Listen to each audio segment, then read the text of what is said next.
सब कुछ करना है, लेकिन लोभ से नहीं, अहंकार से नहीं, वासना से नहीं, ईर्ष्या से नहीं, बल्कि प्रेम, करुणा, नम्रता और भक्ति से करें।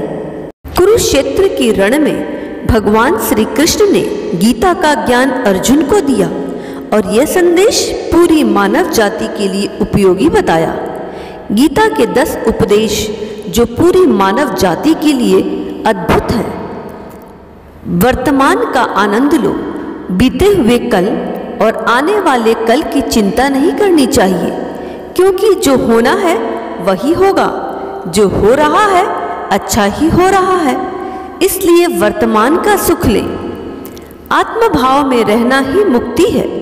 नाम, पद, प्रतिष्ठा, धन, संप्रदाय, स्त्री, पुरुष यह हम नहीं हैं और न ही ये शरीर हमारा है। ये शरीर तो अग्नि, जल, वायु, पृथ्वी और आकाश से बना है, इसी में मिल जाएगा। लेकिन आत्मा स्थिर है और हम आत्मा हैं। आत्मा न कभी मरती है और न ही जन्म लेती है। यहाँ सब बदलता है। परिवर्तन संसार का नियम है। यहाँ सब कुछ बदलता रहता है।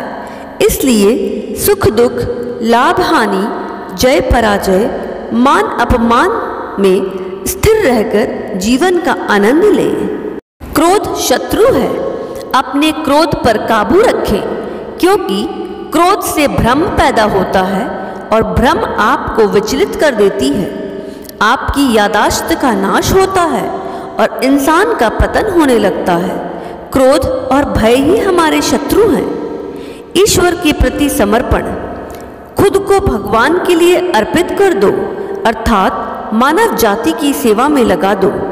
भगवान ही आपकी रक्षा करेंगे और इससे हम दुख, भय, चिंता, शोक और बंधन से मुक्त हो जाएंगे।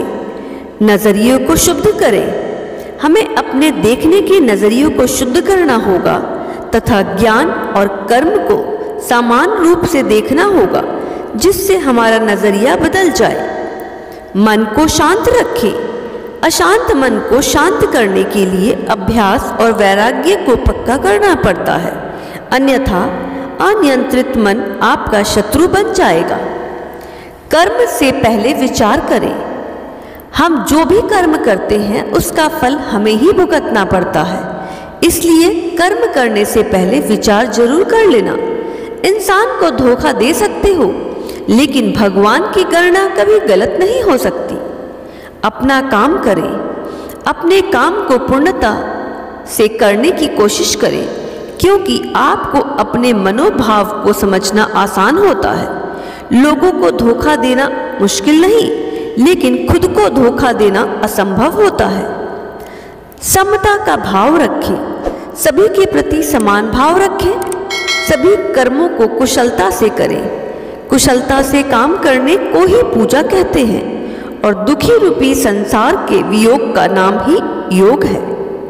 कुरुक्षेत्र में भगवान कृष्ण ने अर्जुन को ये बात कही थी।